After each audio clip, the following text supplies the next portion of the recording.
So once, author and his laborers were erecting the bamboo frame to protect the coffee seed bed from the sun. Now he says this particular creeper, it is cursed by a sage. The curse is that when someone needs this plant, they shall not be found. Mara, when he found that creeper, he said so much that the author was really impressed. But Mara did not tell what it cures actually.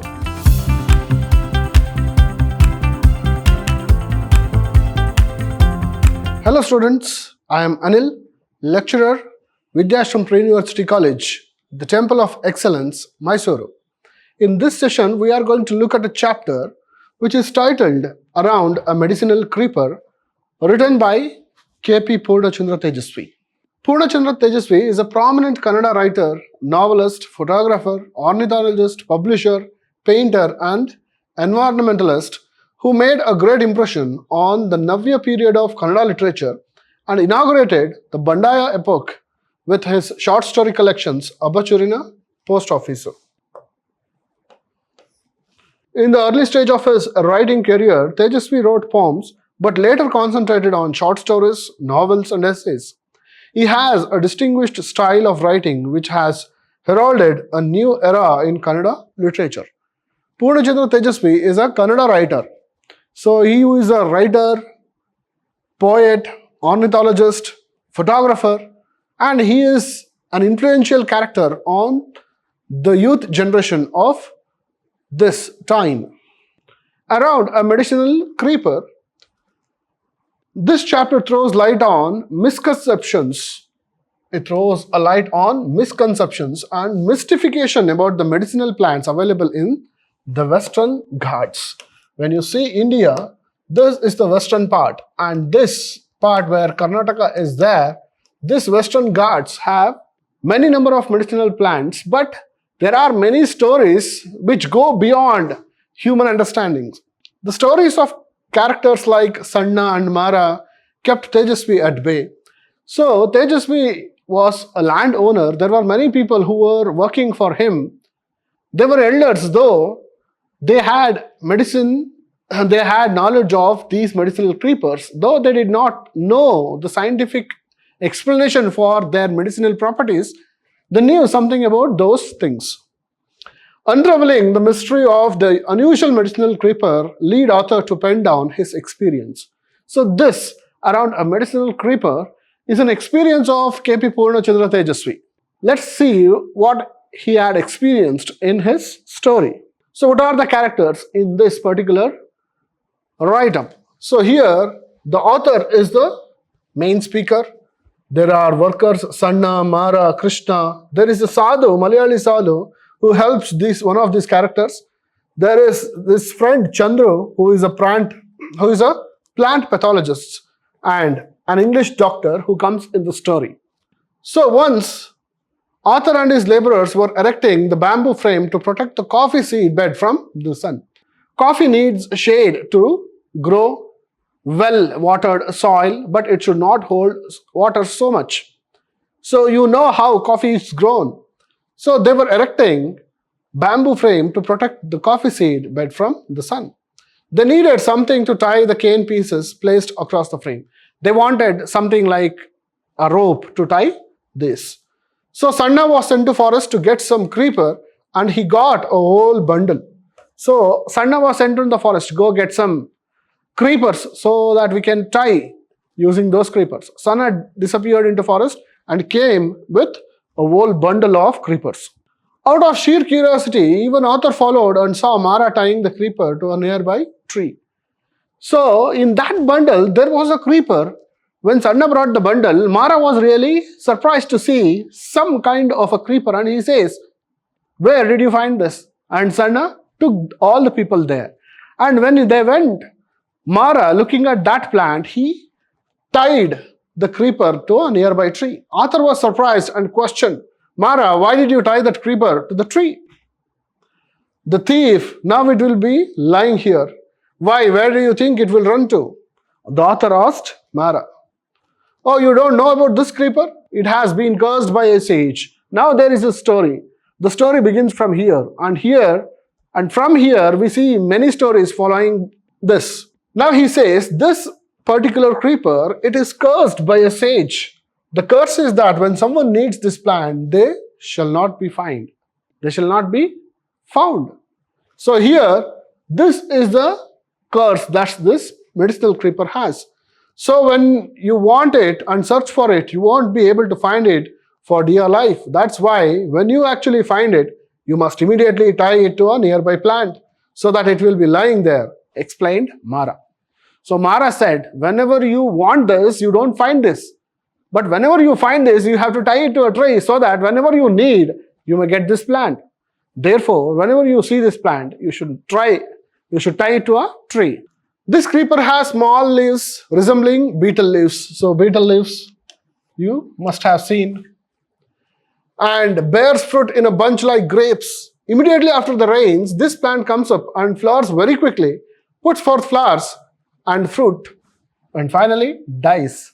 Its growth is so fast that whenever it comes out immediately after the rain, it comes up, it grows, it flowers, it withers and dies very quickly. It comes up again only the next rainy season. So it's very quick, its life is very short, and you can find it only during some part of the year. Now, it comes only in the next rainy season, so they probably tie it to a tree nearby so that it identified or it is located. The author confines that he learnt a lot more about these plants and herbs. With all these stories, the author says he learned many things about that plant by Mara. Author mentions disappearance of herbs and people. One must realize that if one disappears, the other becomes useless. So here, after realizing what is going on in our society, he says, there are many generations of people who know about the medicinal creepers or medicinal plants. Now, these plants are also disappearing, and the group of people who had knowledge of these plants, they are also disappearing.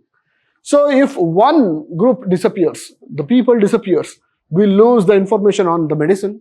If all these plants disappear, those people having knowledge of these plants, they also become useless. They are interdependent.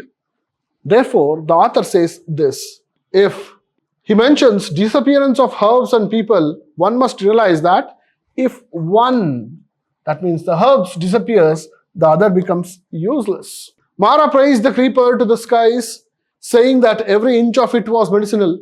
He did not tell the author what exactly it cured.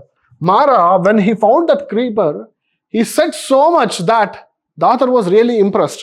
But Mara did not tell what it cures actually. Whether he did not want to tell him or simply didn't know is not known.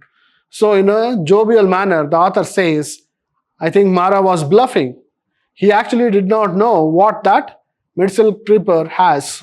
Mara spun such exciting yarn that instead of tying to the tree, even if he had tied the creeper around his neck, people were not likely to take him seriously. But his stories were marvelous even when they were not true.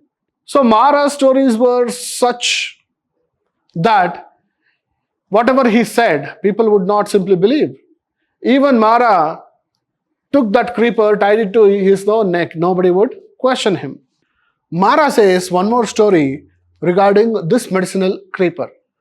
The story goes like this. Mara once went to bring some bamboo shoots.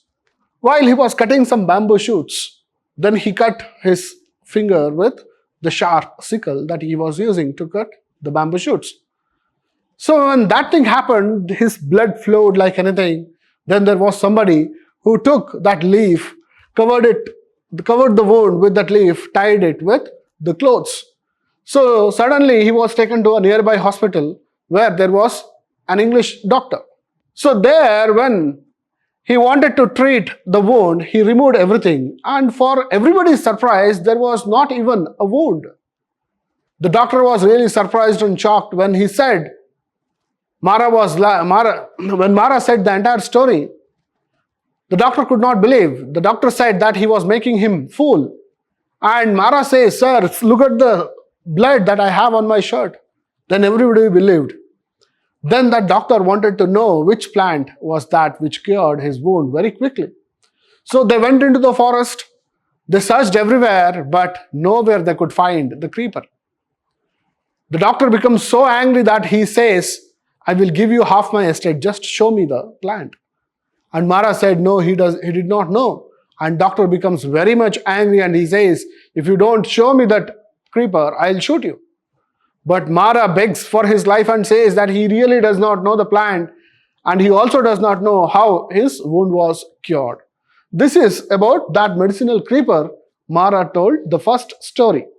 Hearing this story, Tejasvi was too irritated and told that his story was a cock and bull story. To this he replied with another story. Now what Mara did, it really irritated Tejasvi. Tejasvi could no longer tolerate all his cock and bull stories. He said, whatever the stories you are telling me is just imagination. There is no solid proof for that. And in order to support his previous story, Mara started telling another story. Now, story of Mongoose and Kokal peasant. You must have heard that mongoose and snake are enemies.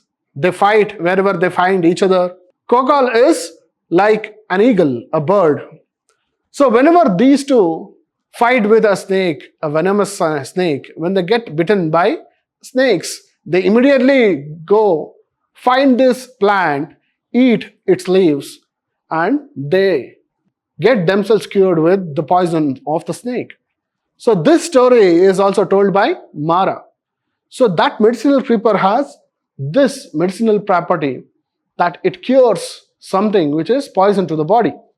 Mara did not have teeth on his right side.